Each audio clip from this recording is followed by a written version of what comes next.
Meus irmãos, a paz do Mestre Jesus esteja com todos vocês. Que Deus abençoe quem me ouve e que o Senhor Deus Todo-Poderoso possa se fazer presente, se manifestar através dessa palavra, trazendo alento, ensinamento e também proteção ao nosso coração. E por falar nisso, como que está o coração, meu irmão? Como que está o coração, minha irmã? Declare o sangue de Jesus sobre os seus pensamentos e sobre os seus sentimentos, principalmente final de semana, para quem está passando pelo deserto, é bem complicado, irmão.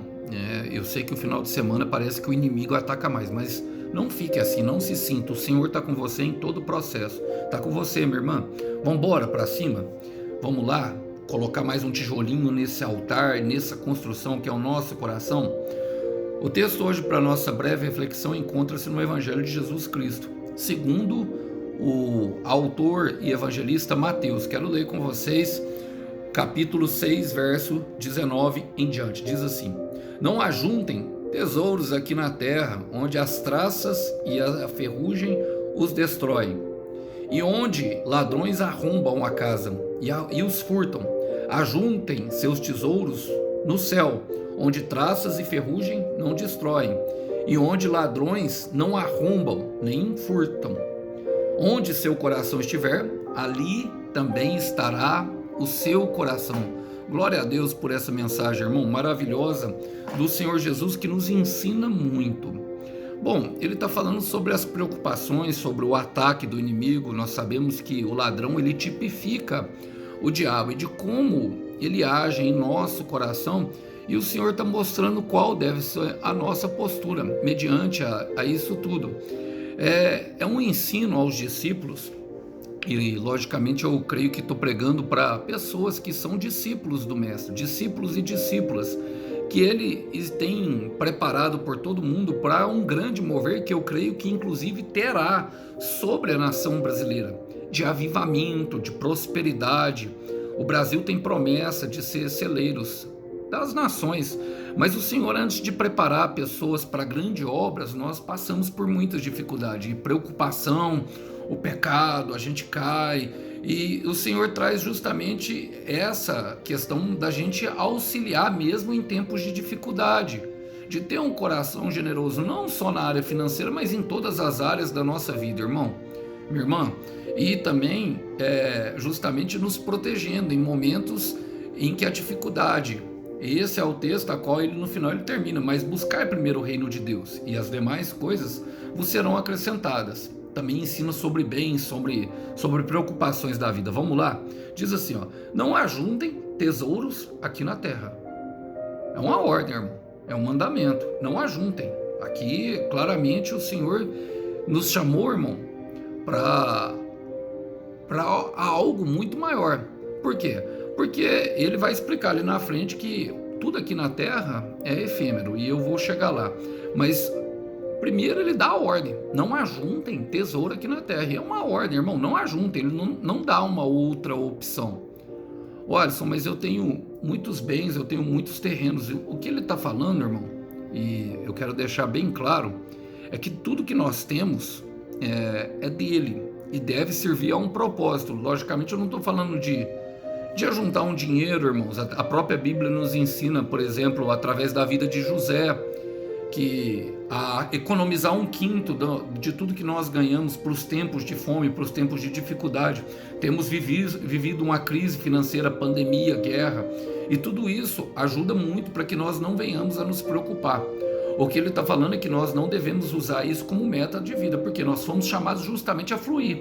E José, por exemplo, o exemplo dele mostra que a atitude dele diante do rei, diante do sonho que ele teve ali do rei, serviu justamente para proteger todo o Egito durante um tempo que de fato veio de fome, e que serviria justamente de celeiro a outros. Inclusive foi quando ele teve um encontro com o seu pai e os seus irmãos, um encontro com bastante emoção.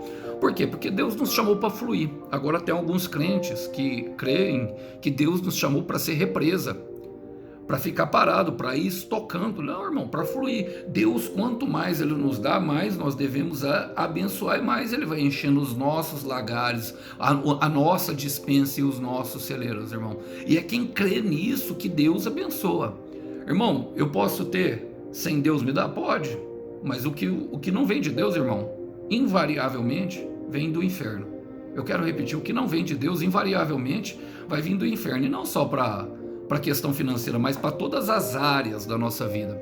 Olha, ele ensina a mulher de João 4, ali falando sobre a água, mas ele fala justamente sobre isso, sobre a fluidez, sobre aquilo que nós somos, tudo que vem para nós como bênção, uma forma de canal, passa em nós. Ele fala para Abraão, se tu uma bênção.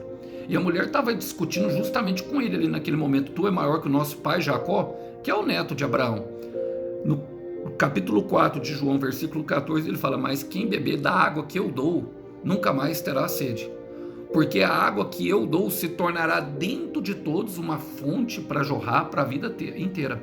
Então Deus nos chamou para ser fonte, irmão. Deus nos chamou para fluir e não para ser represa, não para ficar fazendo estoque. E eu não estou dizendo, irmão, que não pode economizar. Não estou dizendo. Precisamos ser também prudentes, como a serpente, astutos como a serpente, prudente como a pomba. Também é uma mensagem, um mandamento do Senhor Jesus. Mas por que ele fala que a nossa preocupação não deve ser justamente com isso? Porque isso se torna propósito de vida para alguns.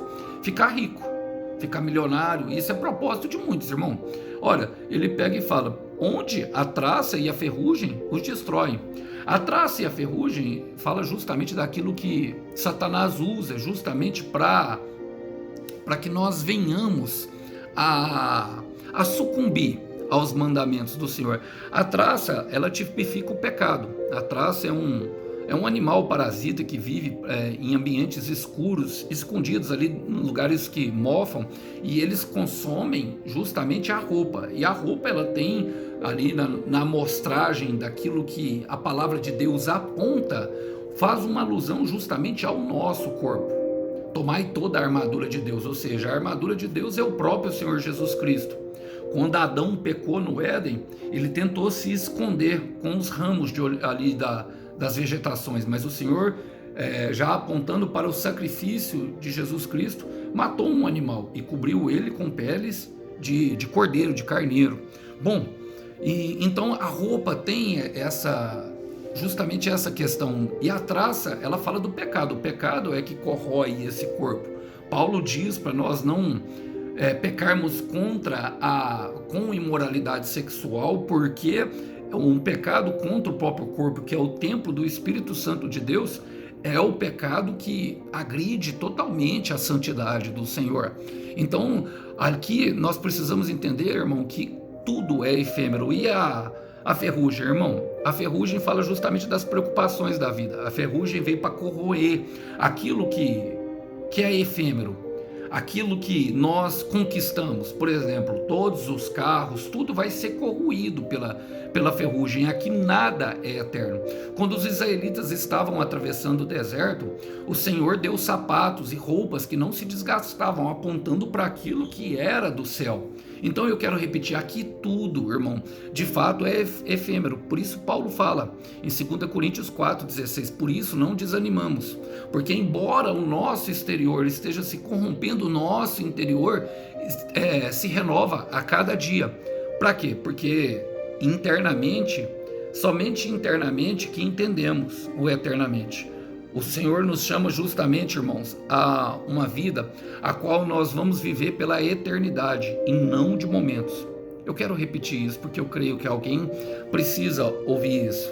Você precisa de eternidade e não precisa de momentos. Quero repetir mais uma vez, nós precisamos de eternidade, não precisamos de momento. Em João capítulo 16, do versículo 20, o apóstolo João, escrevendo ali palavras do Senhor Jesus, ele fala: o mundo se alegrará grandemente com o que está para acontecer, e vocês chorarão e se lamentarão. Vocês se entristecerão, mas a tristeza de vocês se tornará em maravilhosa alegria. Está falando justamente da morte dele, que traria vida para nós.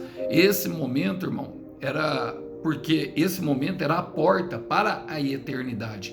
Era um momento a qual os discípulos poderiam entender o caminho da cruz, que nós viemos justamente para morrer com Cristo, ser crucificado com Ele, e para que venhamos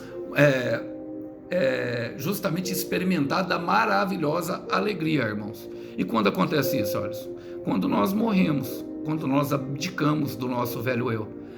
Mas, irmão Alisson, eu moro aqui nesse mundo, eu preciso me preocupar com o sustento da nossa família.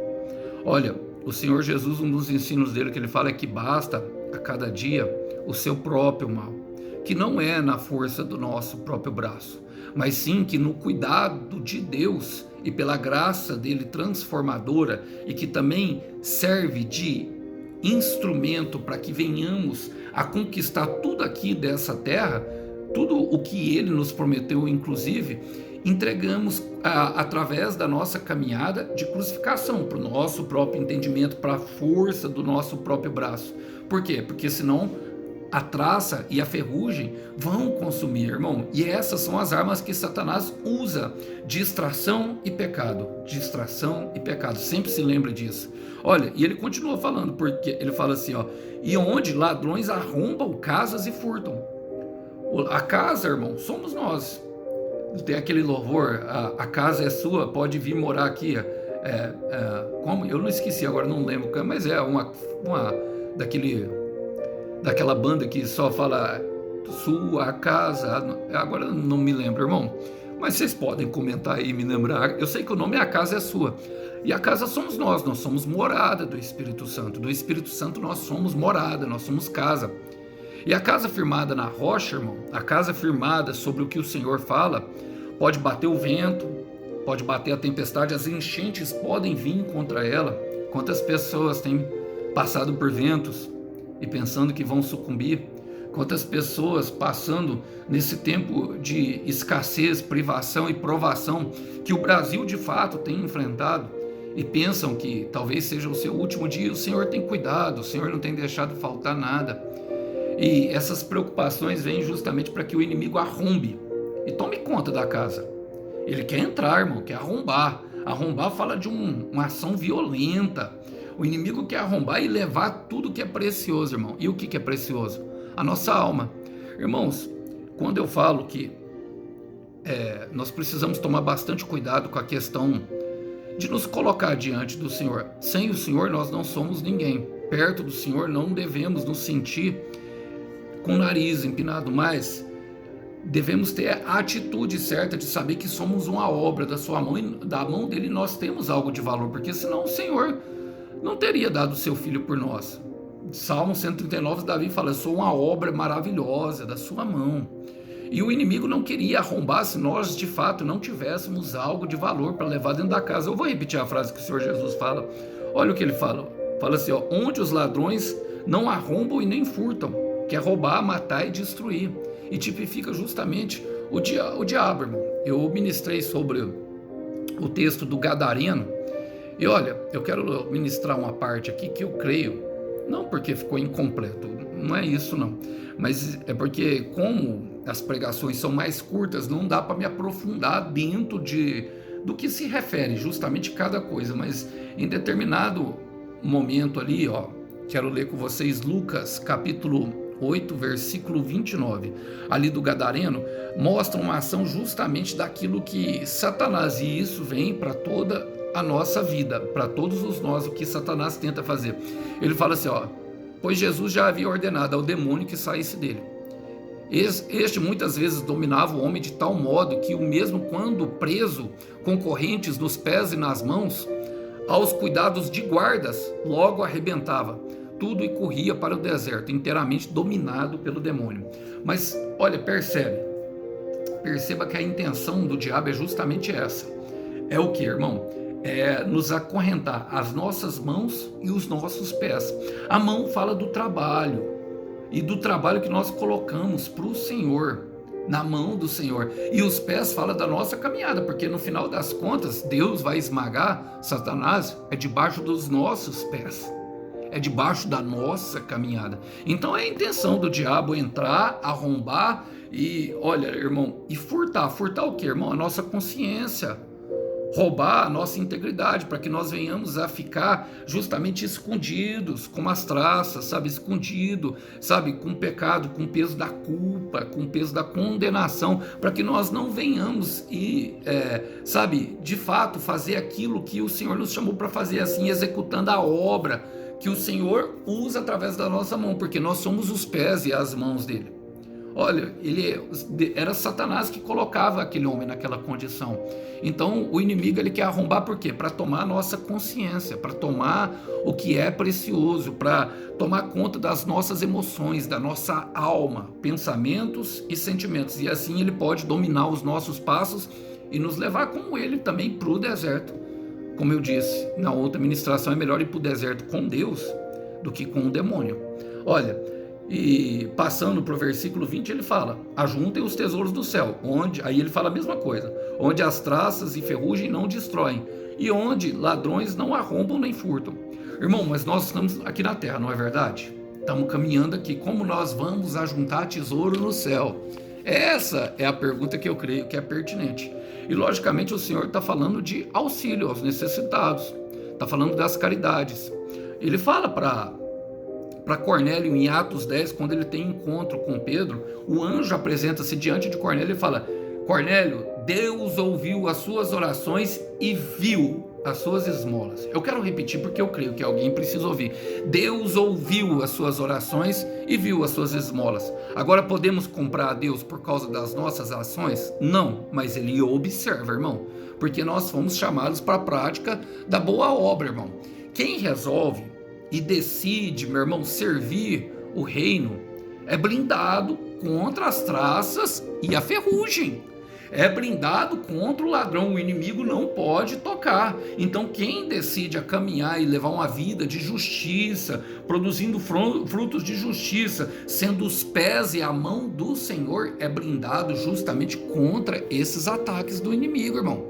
O inimigo, ele tem esse poder, e é servindo ao próximo, irmão, servindo ao próximo com as nossas finanças, servindo ao próximo com uma palavra, servindo ao próximo apenas com o nosso ouvido, servindo ao próximo às vezes dando uma carona, servindo ao próximo, irmão, é ajudando uma pessoa que está em dificuldade. Às vezes é visitar um irmão que perdeu uma pessoa, um ente querido no velório, prestigiando. Quem gosta de ir em velório, irmão? Mas às vezes você indo lá é um conforto, sabe? É se colocando na prontidão do Senhor para ser usado pelo Senhor no momento em que o meu irmão estiver em dificuldade, independente daquilo que seja a dificuldade dele. Olha, quero ler com vocês um texto de Zacarias, capítulo 9, que mostra exatamente isso dos tesouros no céu. E eu quero ler 3 versículos isoladamente. O primeiro, o 12, depois o 15 e o 16. Zacarias 9, versículo 12, diz o seguinte: voltem para a fortaleza, vocês que são prisioneiros. Todos nós, meu irmão, fomos prisioneiros do pecado, escravos. E quem que é a nossa fortaleza? Naum capítulo 1, versículo 7. O Senhor é torre forte para aqueles que confiam nele. E o Senhor conhece muito bem aqueles que confiam. Ele fala: aqui é a esperança, pois hoje eu prometo dar 2 vezes mais bênçãos do que as tristezas que vocês passaram. Dentro da proteção do Senhor há bênção, irmão. Dentro da proteção do Senhor há justamente o refúgio que nós precisamos. E no versículo 15 e 16 ele fala: o Senhor dos exércitos. Eu gosto dessa expressão do Senhor dos exércitos, por quê? É o Senhor que batalha por nós. É o Senhor que vai para a guerra. Quantas vezes passamos por guerras, quantas vezes passamos por lutas que não vamos enfrentar na área financeira, passamos pela guerra da enfermidade, passamos com guerra nos relacionamentos, passamos lutas e batalhas árduas, mas ela fala: o Senhor dos exércitos defenderá o seu povo, e eles dominarão os seus inimigos. Olha, percebe? Pisando-os com pés, a mesma mensagem de Paulo. Eles sentirão o gosto da vitória, gritarão excitados pelo vinho e derramarão o sangue de seus inimigos. O vinho fala do sangue de Jesus, fala do Espírito Santo. E derramarão o sangue dos seus inimigos. O sangue fluirá como o sangue de um sacrifício derramado sobre o altar. E no versículo 16 fala: o Senhor, o seu Deus, o salvará naquele dia, como o pastor que cuida das suas ovelhas. Eles brilharão em sua terra como umas joias cintilantes em sua coroa. É as joias na coroa, é a pedrinha na coroa. Todo mundo já ouviu essa expressão da pedrinha na coroa. Então toda vez, irmãos, que servimos ao nosso próximo, independente da atitude, ajuntamos um tesouro na coroa. Tiago fala, Tiago 1,12, bem-aventurado o homem que suporta com paciência aprovação. Porque depois de ter feito a vontade de Deus, receberá a coroa da vida. E está falando de uma coroa para essa vida, as bênçãos, da mão do próprio Deus. Irmão, há um tesouro escondido na dor. E não é fácil não nos preocupar, não é fácil lutar contra o pecado, não é fácil, sabe, nos guardar diante de tudo isso. Mas fomos chamados justamente a olhar para a eternidade. Quero partir no final. Por quê? Qual que é o segredo, irmão? O Senhor Jesus fala no final: onde o seu tesouro estiver, ali também está o seu coração. Então eu quero te perguntar hoje, meu irmão, com toda a alma, com todo a minha fé, com tudo aquilo que foi a minha caminhada. E eu demorei, mas aprendi a colocar o meu coração na eternidade. E muitas vezes, olha, eu quero falar, sou blindado, eu vejo que há uma blindagem muito maior do que havia antes, e foi um exercício de fé e uma caminhada dura e árdua. Mas é totalmente possível viver sem ansiedade, sem a depressão, mesmo estando endividado, mesmo passando por momentos de dor, mesmo passando por momentos de angústia. O que nós não podemos deixar é que isso venha e reine em nosso coração, fazendo ali morada, fazendo um ninho e se estabelecendo, querendo guiar os nossos passos, porque assim Satanás tomará conta da nossa mente. Então eu quero te perguntar, aonde está o seu coração? Como que eu sei, Alisson? Do que você fala muito? Não fala nada, irmão? Está em silêncio, não conversa com os outros, com as pessoas que você mais confia, seu pai, sua mãe? Do que você fala muito? Observa suas palavras. Observa os seus pensamentos, onde seu pensamento está. Coloca a alma, meu irmão, sabe? Coloca a alma na promessa de Deus. Coloca a alma justamente naquilo que Deus lhe falou, na palavra de Deus. Colossenses 3, versículo 2, fala que nós devemos manter o pensamento nas coisas do alto. E quando nós mantemos os pensamentos nas coisas do alto, automaticamente o nosso coração vai estar em fazer as obras que o Senhor preparou para nós de antemão. Quero terminar com vocês, irmão, e quero citar um versículo, logicamente, que está em Lucas, capítulo 10, versículo 27, logo depois do Senhor dá um ensino justamente sobre a parábola do bom samaritano ali, de tudo o que ele fez. Ele fala assim, ó, o Senhor Jesus fala, ele respondeu: ame o Senhor, o seu Deus, de todo o seu coração, de toda a sua alma, com todas as suas forças e de todo o seu entendimento, e ame o seu próximo como a si mesmo. Porque o Senhor primeiro, ele é a fonte. Assim conseguiremos nos amar muito bem e estar preparados, mesmo diante da dificuldade, com a confiança que o Senhor colocou no nosso coração para executar a obra que Ele nos chamou. Coloca, meu irmão, alma naquilo que você está fazendo. Coloca a alma na promessa. Eu quero repetir, coloca a alma na promessa. Coloca a alma, o coração em Deus. Coloca a alma nas coisas eternas.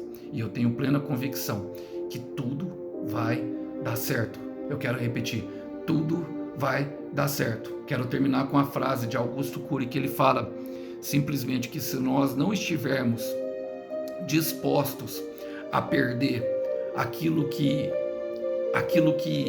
é temporário, aquilo que não tem validade, aquilo que não tem valor, jamais teremos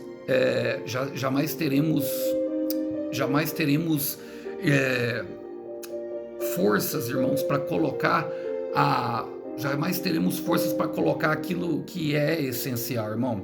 Olha, ele fala, quando nós não estivermos preparados de fato para perder o irrelevante, essa é a frase, agora lembrei, quando nós não estivermos preparados para perder o que é relevante, jamais estaremos aptos para conquistar o que é essencial.